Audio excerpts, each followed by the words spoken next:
If you can't hear me at the back, you're in luck. That's all I can say. There are two difficult things with this kind of talk. One is where to start, the other is when to finish. Where to start? Well, I thought I'd start by maybe plugging the book. Buy it. Buy two. Buy three. Give them to your friends. The Society has several copies still to sell, and when theirs have gone tonight, I've brought a lot more. I've got a box full in the car, and I recommend it thoroughly. Lots of pictures. Now, seriously, where to start? Well, I guess the beginning is the best place. When to finish? I'm reminded of the story of a gathering such as this, when the guest speaker went on and on and on, and sitting behind him were the dignitaries of the meeting, and the president leaned across to the secretary and said, "For goodness sake, stop him." And the secretary leaned forward and tugged the speaker's coat-tail, and the speaker took that as a sign of approval and launched in another 10 minutes, very enthusiastically, and the president was groaning within by this time, and he said, "Stop him, stop him." So the secretary leaned over again and tugged his coat-tail again, and again taking this as a sign of encouragement, the speaker went another 15 minutes. And in desperation, finally, the president handed his gavel to the secretary and said, "Hit him with this." And as the speaker was going on, the secretary got up with a gavel in his hand and launched an almighty blow at the back of the speaker's head, just as the speaker leaned forward to make a point. The gavel swept past the speaker, hit the president fairly in the middle of the forehead, and felled him like an ox. And as he sunk to the floor, he said, "Hit me again, I can still hear him." So please, if I go on too long, Hamish, somebody, use the gavel. Yeah, where is it? Yeah. What I propose to do tonight is because it's such a long and tedious subject, is to take a simple part of Kingston's life and his role in the colony, that as accidental architect, in fact, and deal with his relationship with Governor Gawler from 1838 until he got the sack in 1841. Kingston came to the colony as the youngest member of the official party. He was deputy surveyor.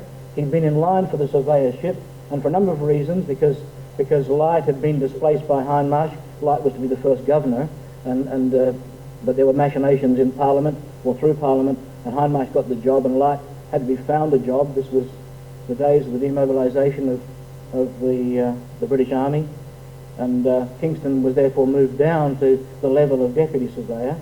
Of the surveying team, only Kingston and Boyle Travers Finnis had any education or experience in surveying. Kingston was a civil engineer by training, having trained under Rofe and Sons in Birmingham, mostly in hydraulic engineering, and Finnis was a military engineer and had surveying experience. But for the rest, they were untrained, unskilled, and Light himself had no basic training in surveying. It was very much a case of jobs for the boys.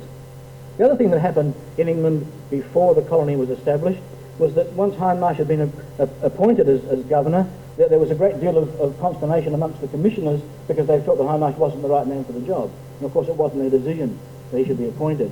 And so Rowland Hill, who was secretary to the commission, as you know, formed a kind of Hindmarsh Watch, not neighbourhood watch, but Hindmarsh Watch. It was a secret society, and it was kept secret. My suspicion is that it consisted only of Freemasons, anyway, because Kingston was one of the original members of the Freemasons' Lodge of Friendship, which was founded in London for South Australia in 1834, long before the colony was even approved by the Home Government. Anyway, Kingston was a member of that, and so were a number of his associates.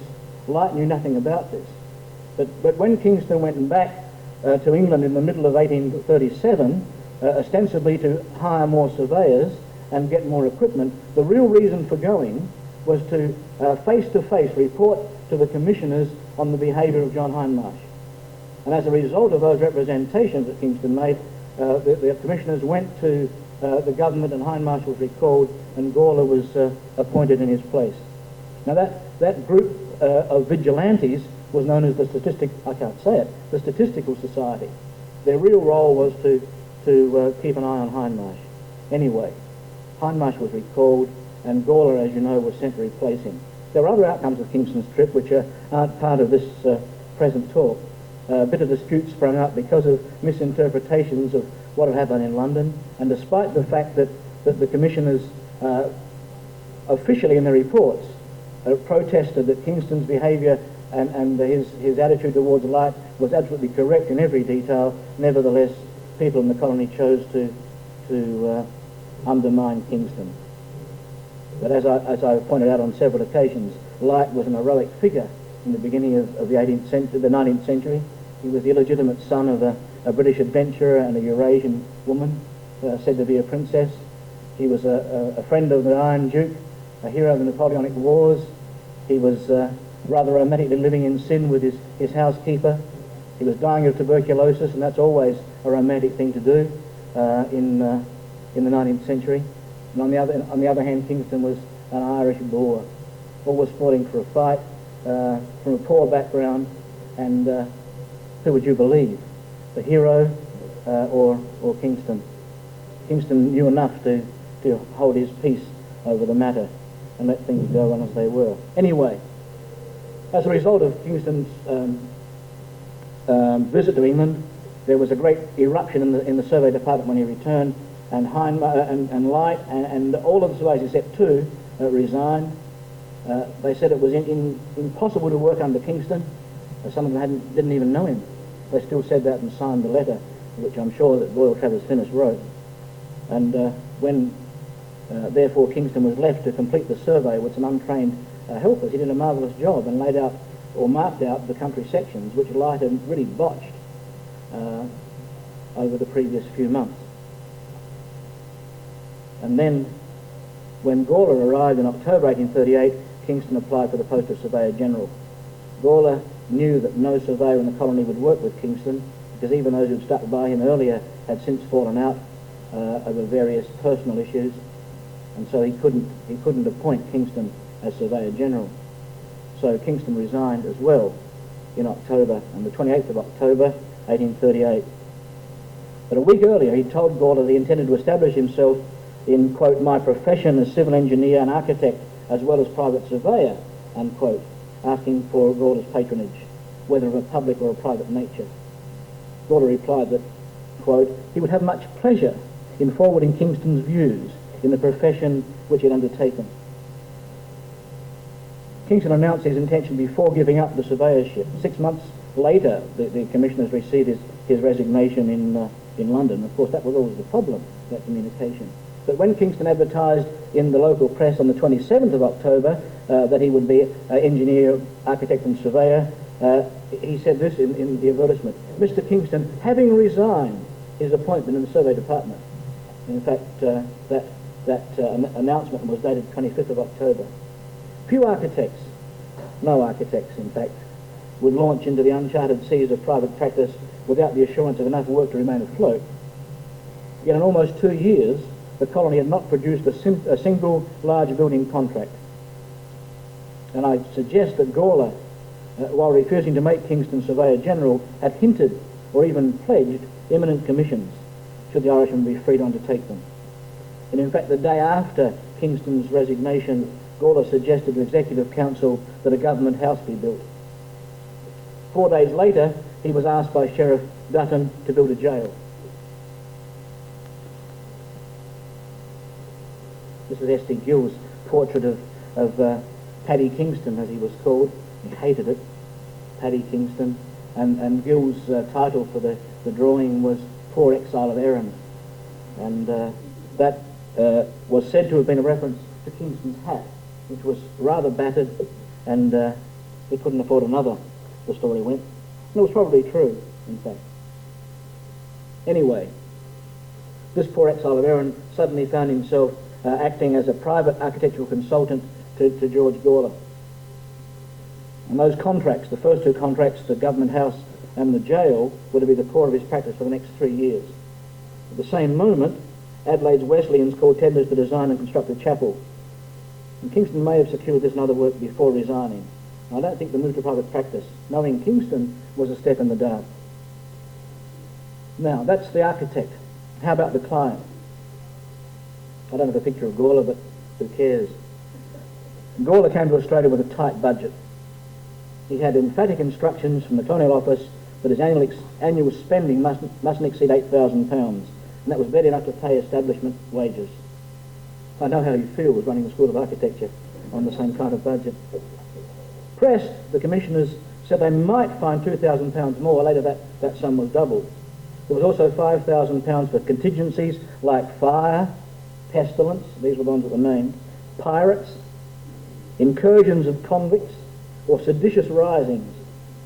But, they said, public works, however useful and requisite, were not urgent enough issues to, quote, warrant a resort to his emergency credit, and should be deferred until costs were approved in England. Now just imagine if there was an emergency, and Gawler with his large family found that the lack of a house was an emergency, and with his fear of the incursions of convicts found that the jail was indeed an emergency, and when the public offices burnt down, the public offices were indeed an emergency. So he quickly sent a fax to London and got an instant reply saying, yeah, go ahead, George, you build. Of course, it didn't happen like that. With the best kind of communication, Gawler was a year away from approval for any building contract. It took 6 months for his request to reach London, and if they said yes straight away, which wasn't likely, 6 months for the answer to get back. So Gawler was naughty, in fact. He needed, of course, to anticipate urgent works by a year, assuming immediate response. But he knew, from all accounts, that the commissioners had frequently demonstrated stinginess, an uncanny inability to grasp Antipodean realities. So Gawler built anyway. Expeditiously responding to the economic problems he found in South Australia, Gawler ignored his fiscal instructions. He found there'd be little movement to the rural areas, and that speculation in urban land, pegged out bush, that is, under the name of Adelaide, was rife. Although Hindmarsh was gone, his cronies remained active and were still I can't say that either, still naughtily causing disquiet with rumours of relocating the settlement. And as you know, there were a number of other locations on the agenda. And one of them was Port Lincoln, another was Encounter Bay.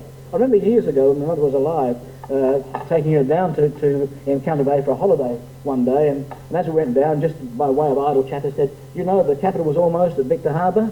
And she said, oh, that's silly, it's so far away from everything. But there were still these undercurrents of relocation going on. And I believe that Gawler took this action to stabilise the colony. And he did that, of course, and I'll repeat this later, so don't listen now. He did that by spending a lot of money on important government buildings. Now, what better way to reassure other investors, this is where we're staying, this is the location on which we've decided and will be fixed here. But he also went about increasing the size of the civil service. He promoted settlement by hiring all the available surveyors to open up rural land in the colony, and within a year of his arrival, another 200,000 acres had been surveyed. In 1839, 170,000 were sold, and the revenue, of course, generated paid the passage of labourers, and during his administration, the population grew to 15,000 people. Now, to anticipate, it's clear that all this cost much more than the commissioners were prepared to spend, or they were able to spend, in fact. And by August 1839, Gawler would confess to them that assisted emigration expenses were beyond his control. That problem was compounded when land sales suddenly dropped a few months later, a downturn attributable to the waning interest of E.G. Wakefield and his disciples back in England, and also to the discovery of useless land. Gawler was pleased that the sudden check, as he called it, forced settlers from speculation to land cultivation, but it also reduced the flow of badly needed capital, accelerating financial depression. Derived from his reading of Adam Smith, Gawler's solution was to increase public spending. To affirm his faith in that panacea, he expanded the major works program which had begun with the building of the Government House to the government offices in Victoria Square and the jail, which was Gawler's magnum opus and Kingston's bête noire, one might say. Gawler's first project was a substantial house for himself, promoted little more than a fortnight after his arrival in Adelaide. If its real raison d'etre was to boost the economy, it commends his acumen. But can that motive be seriously entertained? I don't think so. Gawler had not been long enough in Adelaide, nor had he enough experience to so quickly recognise the nature, much less the cause, of local financial problems. His initiation of the house must be attributed to self-interest, at least in part. So on the 5th of December 1838, Kingston and Thomas Gilbert, the colonial storekeeper, also a member of the Statistical Society, were asked to examine the plans and report upon the state of the materials for a temporary prefabricated house designed in England in 1835. Now, the government house that was built bears no relationship at all to the house designed in England.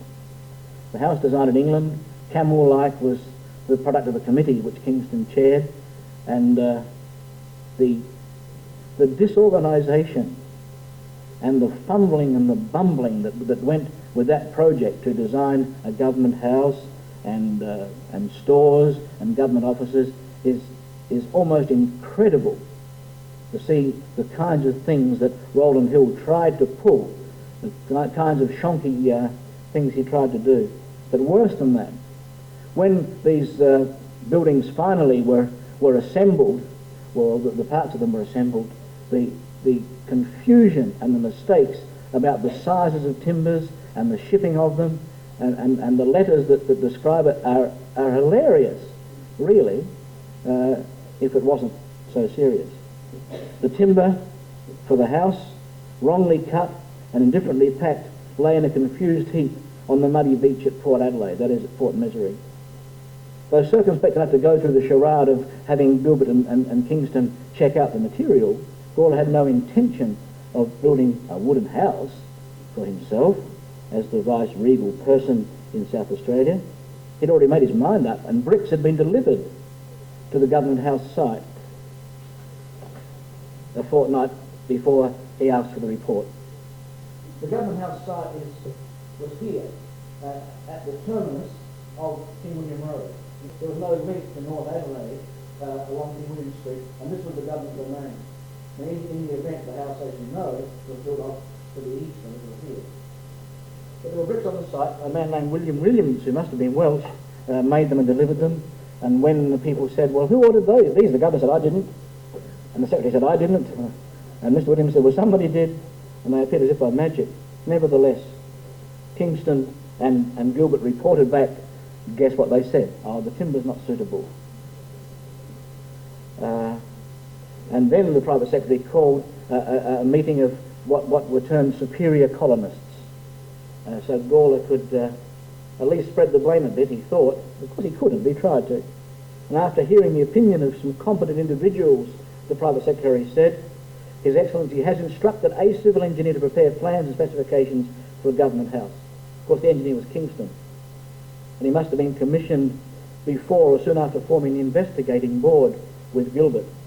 And one can imagine his objectivity was a little eroded by the prospect of getting the commission to do the house, because it was 5% of the cost of the building that he was working on.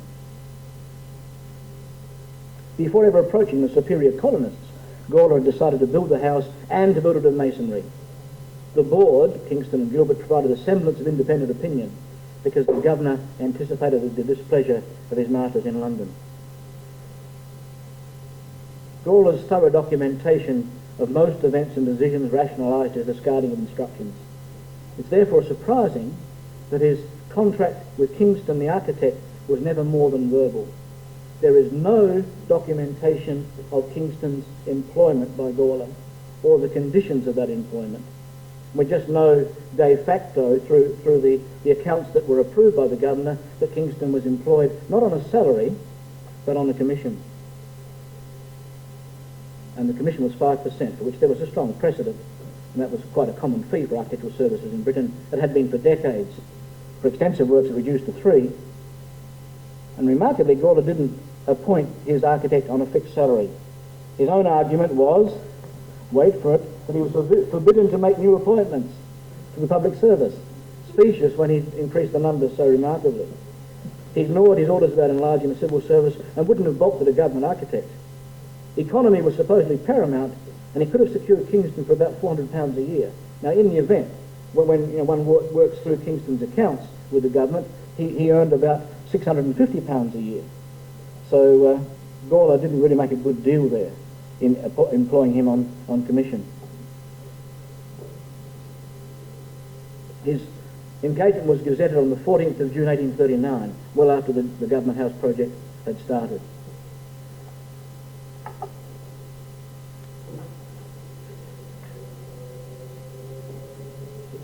We all know Government House. This is what is now called the East Wing of Government House, and Kingston's commission originally, and this is, I love this. I mean, Gawler was such a clever fellow.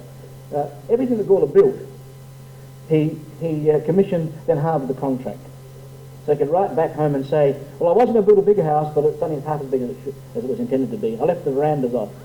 I was going to build 2 sets of government offices flanking King William Street across Victoria Square, but I only built 1. The jail was to be twice as big, but I reduced it. And it was just a way of justifying himself. Anyway, Kingston designed the Government House. I don't want to talk about the architecture of it necessarily tonight, but just to point out that this is Kingston's first architectural work. He was not formally educated as an architect. He had never, before the Government House, designed any architecture. Kingston's whole training in England as a civil engineer under Prof in Birmingham, as I said earlier, had been while Prof was under commission to the Birmingham Waterworks Department, and the conditions of Prof's engagement was that he was not to engage in any other work. So Kingston was trained as a civil engineer in hydraulic engineering. So when you start talking about what's to do in the driest state on the driest continent, Kingston was hardly equipped, at least by his formal training, to make architecture, or indeed to succeed as a practitioner, architect, engineer and surveyor in South Australia. His education had been, I was going to say self-inflicted, and maybe that's true about architecture, I don't know. But certainly he had sought architectural books and had quite a good library before he came to South Australia. And I think if he'd been able to get architectural work, he would have done it. But given that, this is his first building, not too bad, but that's another story. Oh, sorry, after Government House he designed the public offices in Victoria Square, replacing the temporary ones that had been burnt down on the 22nd of February 1839. They were rather close to the Government House site. The Government House was started in March. The foundation stone of the public offices was laid on the 4th of April. Kingston's first private commission came as soon as he started practice. On the 24th of October 1838, the trustees of the Wesleyan congregation called for the design and construction of a chapel in Gawler Place, about where City Cross Arcade begins now. And Kingston got the job. Even had he known before resigning from the survey that the work was his, there was hardly foundation enough to support him. Yet a few months later he wrote to his friend Roland Hill of his security and independence as a civil engineer. In fact, the only engineering project in his first year of practice was the design of the South Australian Company's road to Port Adelaide, the new port, that is, late in April 1839. That boasted success was later qualified in a letter to Frome, who was then surveyor-general, written for a different reason. In 1839, Kingston said, my government work was only a third of that of 1840, and he claimed that, quote, having consequently more unoccupied time, I was able to attend and design several private works. The most elastic imagination could not make several out of a chapel and a roadway, but that's the fact of it. If another chapel is counted, the Freeman Street Congregational Chapel. Now, Freeman Street was what is now Gawler Place, but south of Pirie Street, and I don't quite remember what's there now, but it used to be the old government supply, public stores department building, that site. And Simpson's, for those of us who are older, and remember Simpson's stove works, in fact, were installed in Kingston's Congregational Chapel. But that didn't start, he didn't call tenders until October 1839 for that. So even given that, he had just 3 commissions in 1839. And there was one other that wasn't put to tender, now since disappeared. He designed a market on the corner of Rundle Street and Gawler Place, where Burke's the chemist is. That was a little market of 11 shops around a veranda, a horseshoe-shaped arrangement there. And that seemed to have commenced early in 1839, but I can't find any or much documentation about that. But the supervision of Government House and the public offices occupied most of his time after March 1839. And once his official appointment was ratified, it seemed not to stop him accepting private commissions. But I don't know whether the public works had priority, again, because there was no written agreement with the governor about who should do what for whom at what cost. It was all verbal. I don't know just what claims the governor had on Kingston services. This is the government offices in Victoria Square, where the present Treasury building now stands, and some of you are probably familiar with the vestige of Kingston's building that's inside the Lands Department Museum there. Just one of the windows is left. This is the view from the east, looking back towards that building. It was quite a large building, a U-shaped around a central courtyard. And this photograph shows what was left of it. That's the low building on the right behind the conifer there, as Hamilton's buildings extended after 1856. So there wasn't a conservation lobby in the 19th century, and Kingston's building lasted less than 20 years. But you can still see part of it, as I say, if you go into the Lands Department Museum, and in one little room there's a bit of the old wall of Kingston's building that was uncovered when they did some renovation there a few years ago. Another major project was initiated during 1839. It had become clear to Gawler and others that the reaches of the port inlet were unfit for disembarking passengers. Shallow tidal water, deep smelling mud, a tangle of mangroves had earned the region the epithet Port Misery.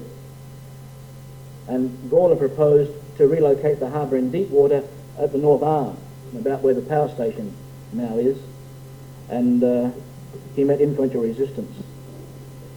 The South Australian Company had begun to develop a 134-acre section halfway between the North Arm and Port Misery, and Gawler was put under financial pressure by David McLaren, a canny Scot, the manager of the South Australian Company, to accept their site as an alternative.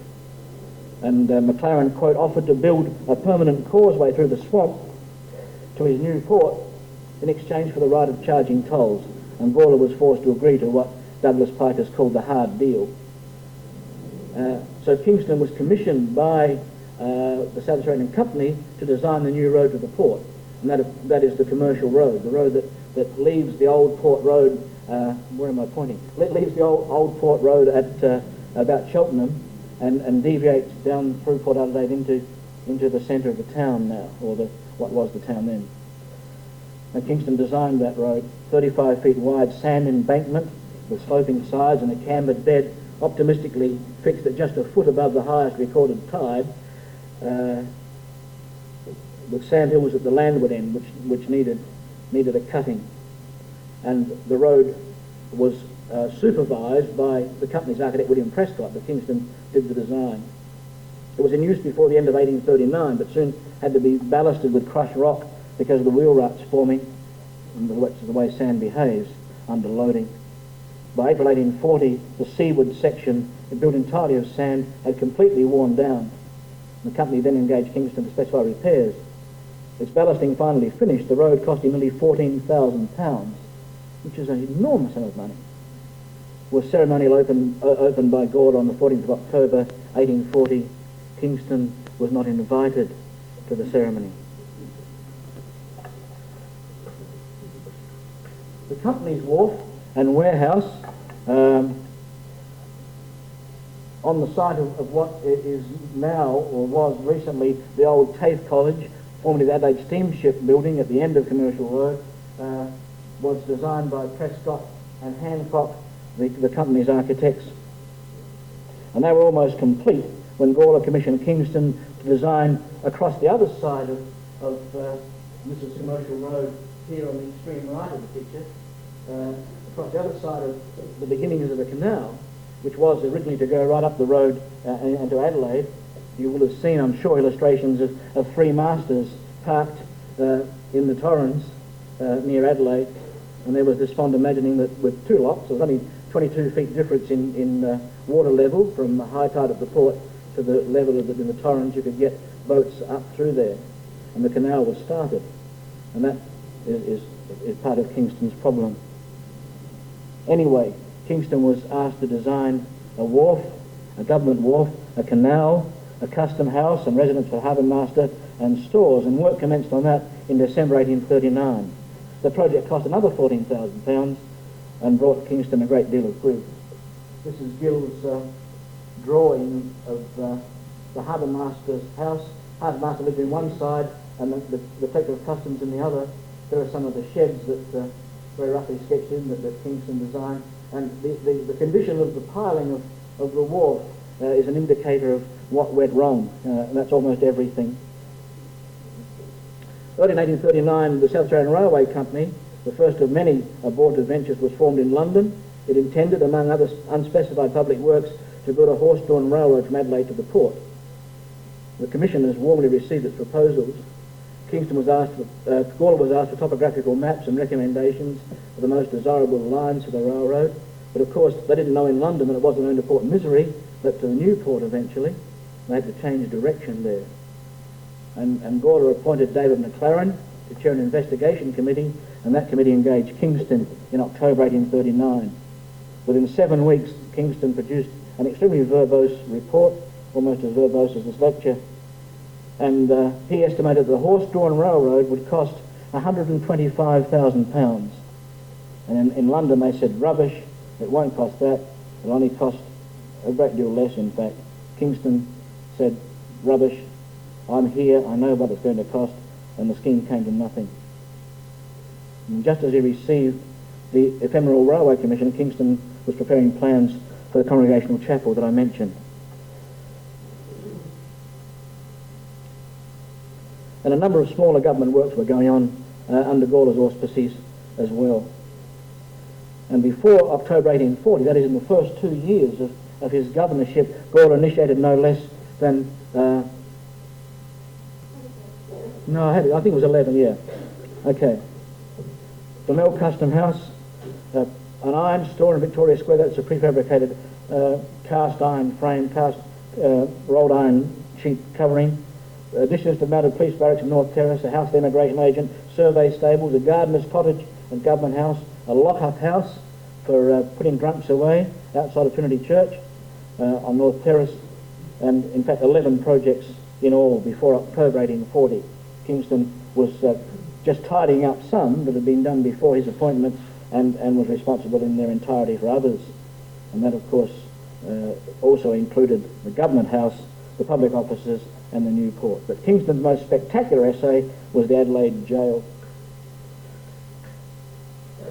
The colourful history of this project included a protracted wrangle between the contractor Burrow and Goodyear and the government, dragging through seemingly interminable arbitration, litigation, even appeals to England.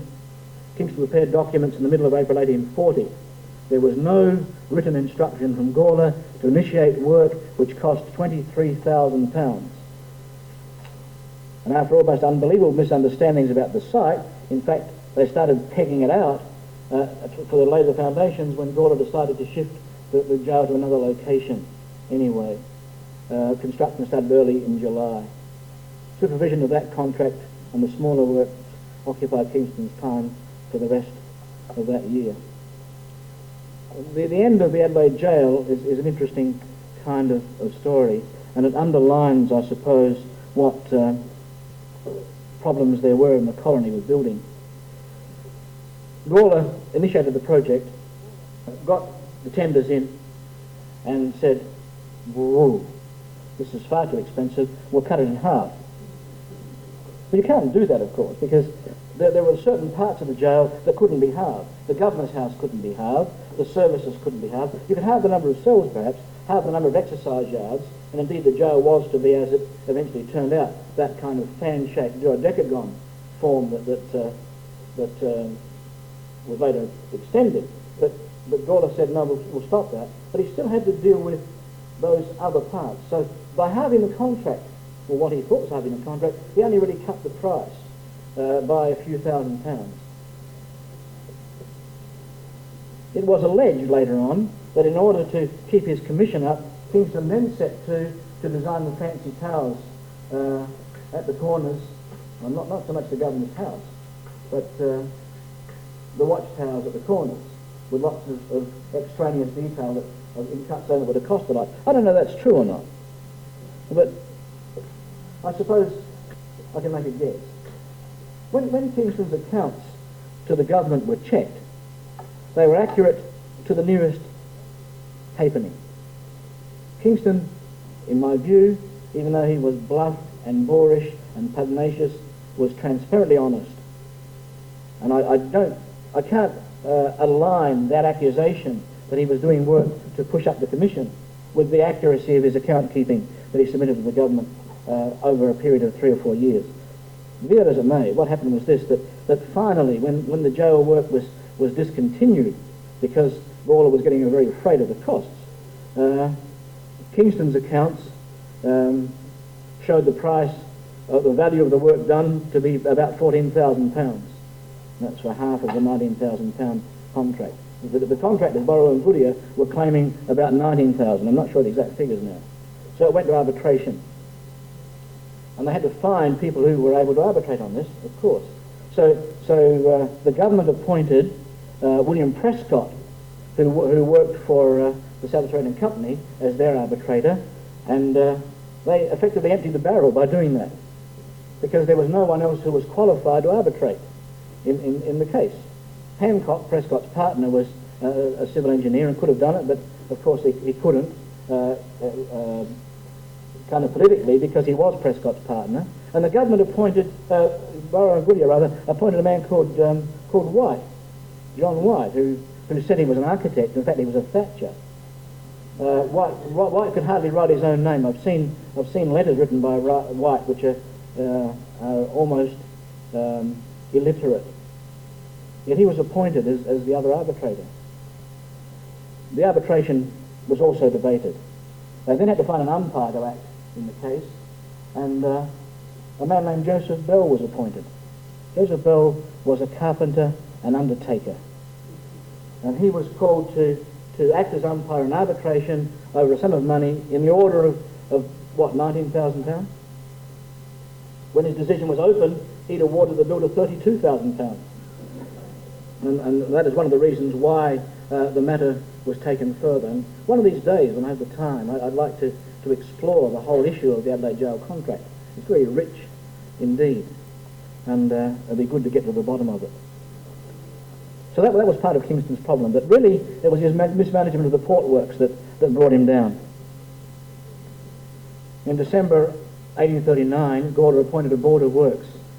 It comprised of Assistant Commissioner Charles Sturt, Colonial Treasurer John A. Jackson, Auditor General Charles Newnham, and John Hallett, a private colonist, one of the superior colonists, in fact, who had first been consulted about building Government House, all acting under the presidency of Colonel Edward Frome.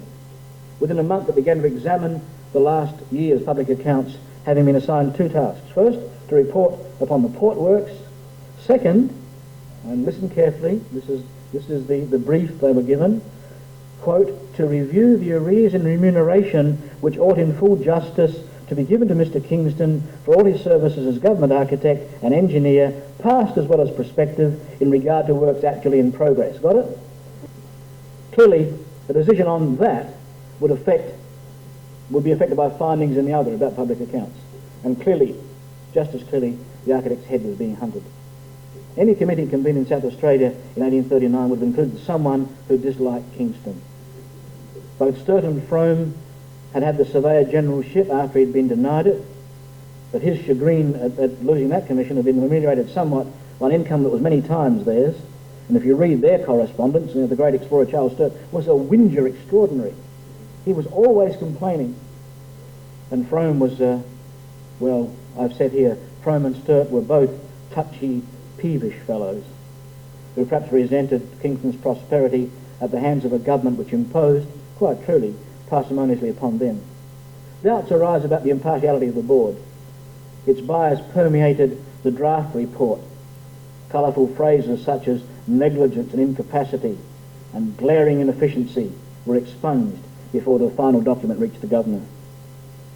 Anyway, they went on to discuss a number of issues. One was about the way government works had been contracted. They said everything should have been put to tender, whereas Kingston had negotiated some contracts. In fact, the minor works probably cost less than if they had been put out to lump sum contracts. Tenders inevitably include the cost of tendering, and Kingston would have known that bona fide contractors would have known the bona fide local contractors rather than negotiated trouble-free agreements. Before his appointment, the government had dispute after dispute with tenderers who couldn't perform what they promised. Going to tender didn't necessarily ensure better work or even a better price. But the most strenuous objection they made was to Kingston's payment by commission. And one could go into that at length. I don't propose to, and I hear sighs of relief. Gawler was as culpable as anyone in the disorder and the irregularity of Kingston's verbal appointment, and the whole issue of what was said to begin with. And I didn't expect that came from Gawler so often, is an interesting thing to pursue as well. So what prompted Gawler to initiate the investigation? Possibly he was envious that his architect's income on the surface seemed to be twice his own. In fact, before Kingston's expenses, he was getting an annual salary of twice that of the governor. So Gawler might have been a little bit miffed by that. Perhaps the disastrous contracts at the port had undermined his confidence in Kingston, and they'd gone very wrong. And the investigation was a way for Gawler to dismiss him with honour. Or perhaps he was trying to deflect the Commissioner's inevitable imminent censure of his extravagant works programme. So the board dealt summarily with the works at the port and then returned to Kingston's documented claims, promising Gawler a quick conclusion. I don't now want to spend much time discussing that. But incredibly, the Board of Audit did not question Kingston personally about anything.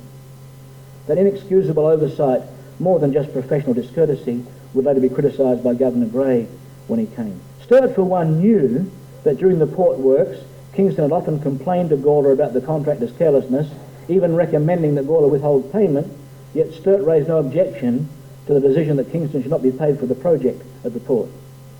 Indeed, he perversely suggested the architect had invited legal action by his mismanagement. Having arbitrarily settled the arrears in Kingston's accounts, the board turned to his prospects. Frome concluded that since someone else was now superintending the port works under Sturt's direction, Kingston's nominal services were not only unnecessary, but, from the conflicting authority, mischievous. And that scurrilous suggestion was inconsistent with what the board knew of Kingston's scrupulous accounts. Gawler received the board's report on Kingston's remuneration late in February 1841. He did nothing. The architect continued to supervise public works, submitting his usual quarterly accounts. Why was he never asked to explain the alleged discrepancies or answer the criticisms? Gawler may have anticipated his response, realising that the port works, the major point of contention, had founded partly because Gawler had failed to take Kingston's advice. The financial failure in London of the SA Commission meant that Gawler's programme was stopped as quickly as it started. He curbed spending and introduced economies that had already been abandoned by his masters at home. In January 1840, the Commission was replaced by salaried commissioners who, because, quote, the colony's funds in London were rapidly dwindling, had no choice but to throw the colony on the mercies of the Colonial Office. So says R. Etherington in ADB. And he remarks further, the blame for their own shortcomings and extravagance was placed squarely on Gawler for his irregularities, reckless expenditure, and alleged grave errors of judgment. And in the middle of May, George Grey arrived in South Australia. Kingston lost no time in pressing his claims with the new governor, and that is a story in itself. Grey ordered a further investigation.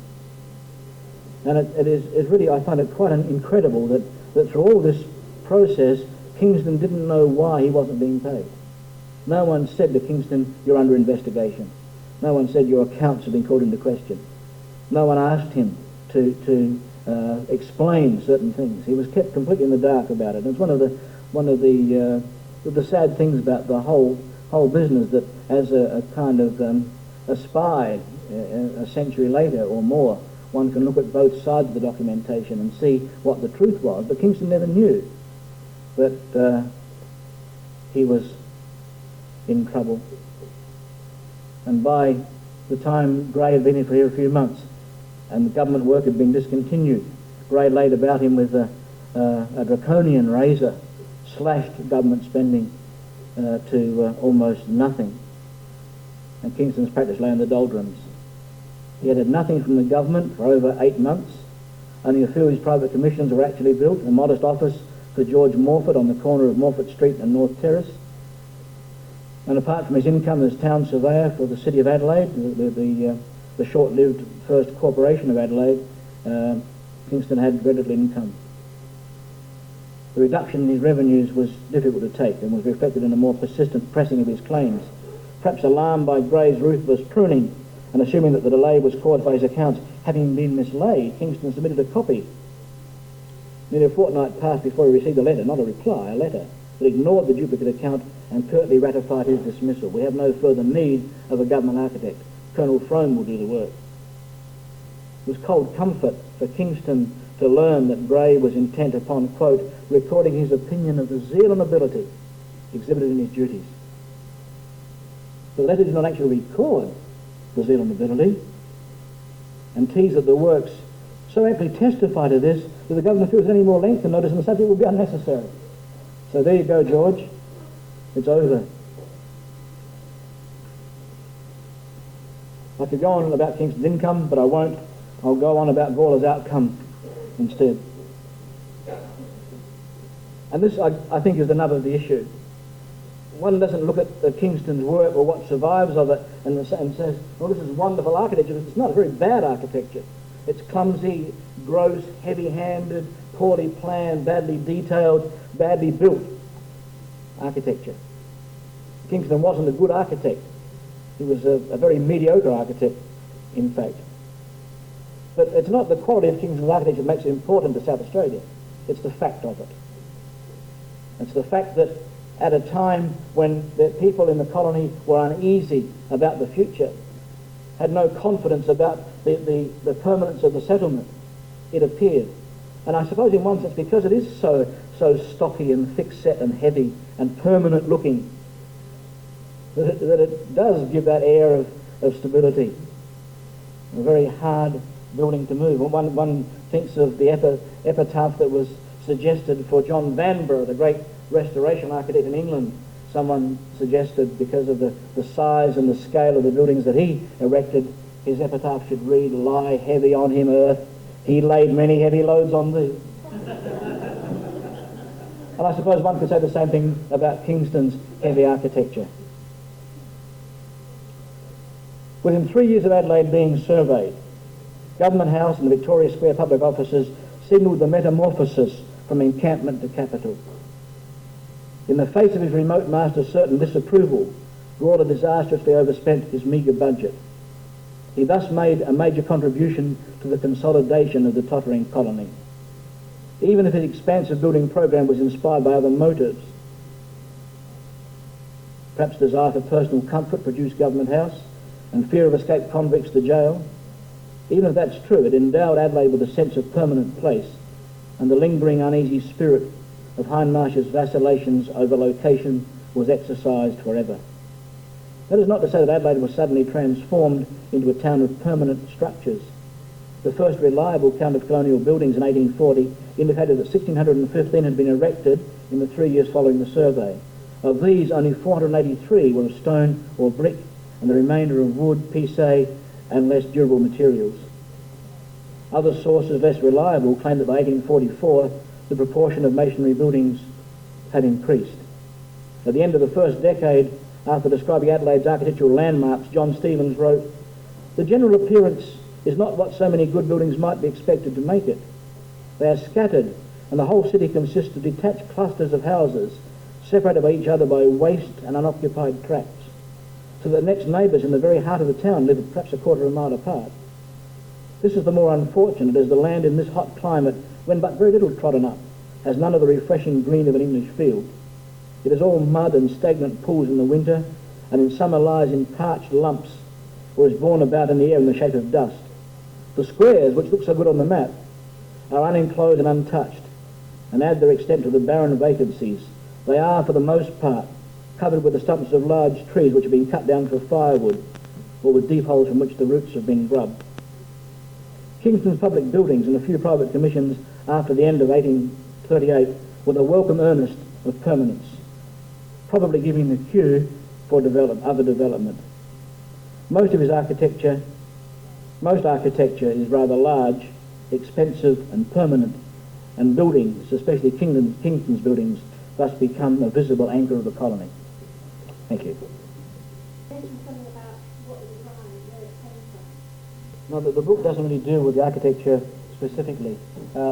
And what was said in the doctoral work, I guess, is what I know about the jail. It certainly was anachronistic. English prison design had progressed well beyond the model that Kingston used, which was the Tothill Fields.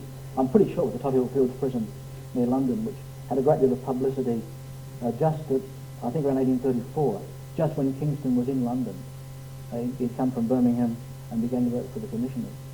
And I think that subsequent developments in penal philosophy passed Kingston by. I don't think that would have been true, simply because Kingston had no expectation of becoming an architect. He was convinced that he would come back to the colony. He was given the choice by the commissioners to bring back a proposal for a running survey as opposed to a triangulated survey. And he really knew, he was terrified that Light would be angered by this. And he told the commissioners that Light wouldn't accept the running survey that they proposed, and that they'd made provision in their instructions that should Light refuse to do it, Light would be asked to stand aside while Kingston carried out the running survey of the country sections, and then Light would be reinstated. And Kingston had every expectation of remaining in the practice of surveying. I don't think he ever thought that he'd become government architect. And of course, he didn't know either that Gawler would want to build a jail.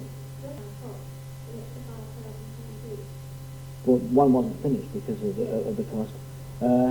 No, but I can find no documentation of that, because Gawler, as I said, didn't put anything in writing.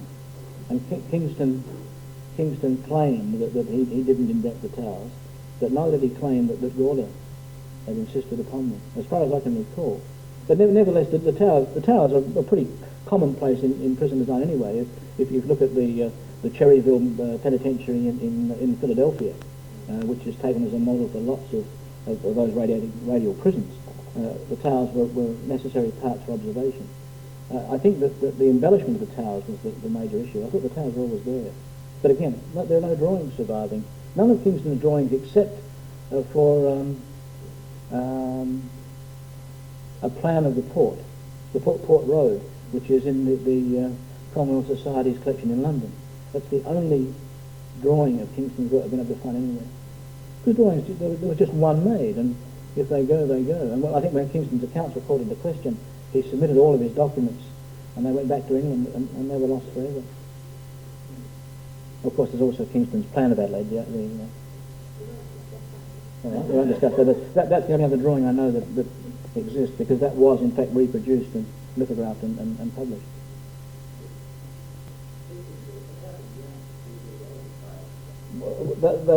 They did what Kingston did in the engineering field, and that was attach themselves to a practitioner, paid a premium, and they became an articled pupil, and then learnt all that the practitioner had to tell them. Something like that. If you've read Martin Chuzzlewit, remember Mr. Pecksniff and that, used to take in pupils, they'd pay their premiums, he would confiscate their silver-mounted compass sets for his own use, and then have them draw Salisbury Cathedral from every conceivable angle, and that was their training in architecture. So training by articles, which still, I've worked with architects in my youth who had been through article training in Adelaide, and formal courses didn't really become the rule until well into, after World War II, in fact. So there would have been articles. And that meant, of course, that the trainee could never surpass the trainer, because that was the limit of knowledge. I think there's a lot of mythology about imported bricks. I think that space on ships was so important in the early days that they didn't come out in ballast, and I think most of the bricks were made here. There were lots of problems in the park lands because people were digging brick pits there to get the clay, and denuding the park lands of trees to get the wood to burn the bricks. But they were just burning plants. And I know that, for example, Adelaide Gaol, they opened up brickyards on site to make the bricks there. That meant they dug the clay from the banks of the Torrens. And as you probably know, Government House and the West End Chapel, one or two other buildings, in fact, the stone for that was quarried from behind the house. That steep hill that leads to the parade ground, in fact, was the face of a marine limestone quarry. So in most cases, the materials were won close to the site. When Kingston did the specially dressed ashlar work on the government offices and the jail, that they had to open quarries in Adelaide Hills to do that. And one of the accelerators of cost was carrying that stone down to the city, because there was no good sandstone available close to the city. Right. And I know that when one of Kingston's contracts, I think 1843, did a house for Samuel Kean, a house called Oakland down south, and before the house was built, he let several contracts for brick making on the site. And when the bricks were finished, then he let the contract for building the house. It was very commonplace to make the bricks as close to where you were building as possible. That's right. Yeah, most of the cargo came out, didn't go back, and I think it's well, there are all sorts of myths. The story about the Cummins House, that it said that they brought the bricks out, and they actually took the ship to pieces and used the ship's timber for the framing of the house. Well, a lot of rubbish that I don't know, these myths spring up. A ship's space was too precious in those early days to fill it with ballast. It's with much pleasure that I propose this vote of thanks as a graduate of the Louis Leybourne Smith School of Architecture. I have known Don for a very long time, without putting too fine a point on it. I was a student of the school back in the late 70s and through to the early 80s, and I now am an architect with the State Heritage Branch. So I have a particular fondness for architectural history, one might say, and I often reminisce about the lectures that Don used to give in architectural history at the old Institute of Technology, and sitting in a darkened room looking at slides of great cathedrals of Europe or Roman ruins or whatever. It's provided a great deal of inspiration to me personally to take on the profession of architectural history. And I would like to say that this evening's talk, or lecture I should say, has given us an insight into the early colonial architecture of South Australia and how it came into being. It, as Don rightly says, it's not great architecture as was being built overseas at the time, but it did provide the state with the solidity that was required at that time. With that, I'd like to ask you all to thank Dr. Langmead for a very interesting talk tonight.